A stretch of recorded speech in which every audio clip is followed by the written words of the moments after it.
Okay, cool. It's pick of the week time. Pick of the week time. We've got 4 again because we've gone 2 each. But one of mine is a bit like, because I want you to watch it, but you might not enjoy it. Let's start with it. It's From Dusk Till Dawn. It is... Just a quick one. Yeah. I'm not watching it because I want to sleep at night, so... It's not that scary. Basically... Yeah, Quentin Tarantino acts in it is scary. Okay, yeah, that bit's scary. But George Clooney's in it. Yeah, but I mean... So George Clooney and Quentin Clooney's Tarantino. goodness is offset by the fact that Quentin Tarantino is about as good as acting as this table. Also, the bit where Selma Hayek's dancing and then he just drinks from her foot and it's grim. Like, literally.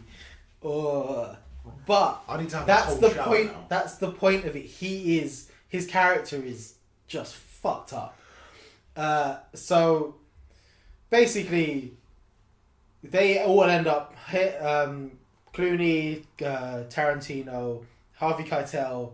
Oh God, what's her name? Julianne. More? No, Margulies? no, another Julianne.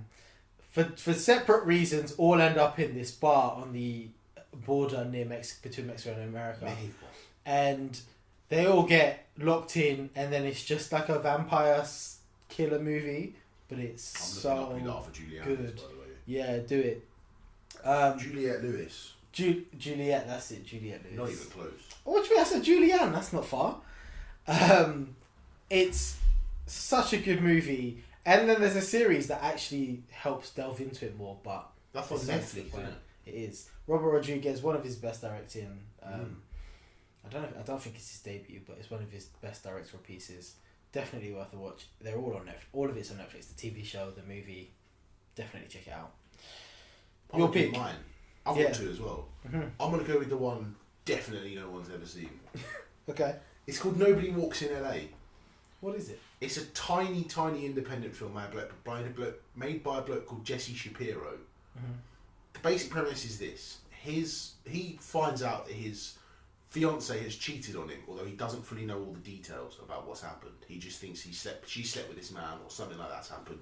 So she's called off their engagement rather abruptly, about 3 weeks before their wedding. And he's in bed and he's like, he wants to kill himself, all that sort of stuff. He's listening to sad music. And then his friend comes around and she's like, listen, you can't stay inside all day. We're going to do what we did when we first met in school. We're going to bunk off. We're going to walk around. No phones, no anything. We're just going to enjoy LA. We're just going to enjoy the city. So they walk everywhere. They get the bus. They meet people. And they just enjoy the city. And it's just like a very well... It's kind of got like a before midnight, before sunrise type feel to it, which is it's very dialogue driven. Jesse Shapiro wrote it and directed it. And it's got nice little touches of direction and camera work and stuff like that. I paid for it. Mm-hmm. I really wanted to. When I found out about this film, I really wanted to see it as well. And I saw the trailer and I listened to him on a podcast, and he was really like passionate about this film that he'd written and directed. And I wanted to. And so, but it's on Google Play. It cost me like $2.49. Okay. In HD, it's really good. It's like an hour and 28 minutes, so it's just about the perfect length if you're, in a hurry, I guess, and you want something to do while you're getting ready. Yeah, plus, I mean, if you're paying for it, you can download it, you can take it wherever exactly. you want. And it's just well paced. There's a nice ending to it. The ending doesn't feel abrupt. It feels like the whole film's building to that. And there's it's pretty much just them two with a couple of other smatterings of characters.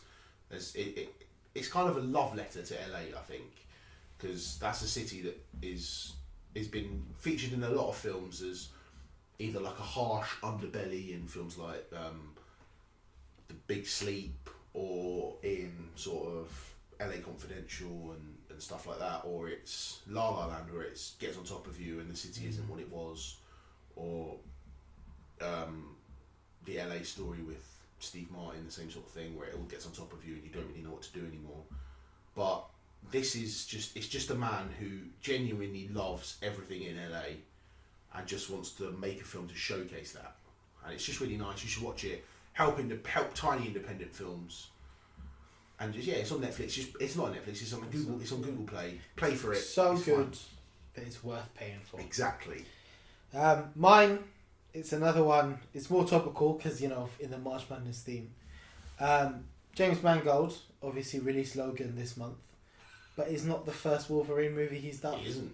The other one he did was The Wolverine, and honestly, as much as you think it must be shit because it's released recently, it was only a couple of years after X-Men Origins, this movie is actually pretty darn good. I like it. It's a lot more character driven, which is the way Mangold likes to do it. It's actually the best shape that Jackman ever got into for Wolverine. He is jacked. So jacked. And and it's in Japan. It's set completely different because both of the Mangold stories are kind of outside the X-Men timeline. And it sort of starts the trend. If it wasn't for this movie, I don't think we would have got Deadpool or Logan. This movie is critically well received, which led to the straying from the main thing. It's emotional, it's action packed, it's good fun to be honest. And a good bit where an Asian man says some things that I won't repeat because it might be misconstrued as racial profiling. But then he goes, "Trust me, bub, you don't want what I got." And I really like that bit. That's true. And his hair isn't as ridiculous as it has been in other films. He's got some real solid mutton chops and a real nice suit and a fantastic sequence on a bullet train. Oh, that is good as well. Yeah, I mean, the trailer will sell it to you. If you want to go back and watch the trailer, find the trailer on YouTube. It'll definitely make it worth the watch. And even if you just want to look at a jacked man. Yeah, exactly. I mean, watch it for that reason alone. It doesn't link in with Logan. You know, Logan's like 25 years in the future, but the Wolverine is definitely a good sort of starting point because then you know how the director likes to play it. And there's quite a nice alternate ending as well, which if you haven't seen. I really don't like the alternate ending. With the, but yeah. I like it. If it's on YouTube, even if you don't watch the whole film, watch that alternate ending on YouTube. Yeah. Should we do my other pick? What is your other pick? My other pick of the week is a film called Robot and Frank, which is on Netflix. I've heard of this one. And is delightful and will probably make you cry. So the basic premise is this: Frank Langella, who is a career sort of character actor, he plays Skeletor in Master of the Universe, the He-Man film, and a couple of other things he's been in as well. But he's in this, and he plays a retired cat burglar who has Alzheimer's and is sort of just like he doesn't really have anyone to look after. So his children buy him a robot to look after him, basically. And the robot, he realises that with this robot, he can train it to go and do cat burglary again. So he can steal jewels, give them to this woman he loves. He's the only person in this town that reads books still and stuff like that. Yeah. And it's just a really nice film. It's not. You can watch it with your mum. She's not going to be like, "Oh, why are you showing me this?" You'd be like, "This is just nice, Mum. Do you want to watch a nice film?" That means that you did watch it with your mum. I didn't watch it with my mum, but I might watch it with my mum. But you can watch it with your nan even. Yeah. There's not many films you can watch with your nan, is there? Let's be honest. No. And it just ends really nice, and it's just like it's just beautiful, the ending. I can't stress enough how lovely the ending is. And because so the robot records everything it does, and then people start realising these cat burglaries are happening, and this retired cat burglar lives in this town. So everyone starts to think it's him, even though he is, can't really do anything because he's like got Alzheimer's and forgets to like leave the door open and stuff. And it's set in the near future, obviously. Yeah. But it's the near enough future that the people are driving in like BMW electric cars and stuff like that. And James Marsden's in it as well. Cyclops, Wolverine link. There you go. But yeah, there you go. That's our pick. Those are our picks of the week. So those are the picks of the week. If you want to see any of the news, check out the other videos that we put up. Check us on Twitter at The Late Review UK. Follow us, subscribe, like all these videos, and there'll be more content coming soon. And follow me on Pinterest. I don't know what my thing is, but just find me and follow me on Pinterest. Oh dear. I'm out.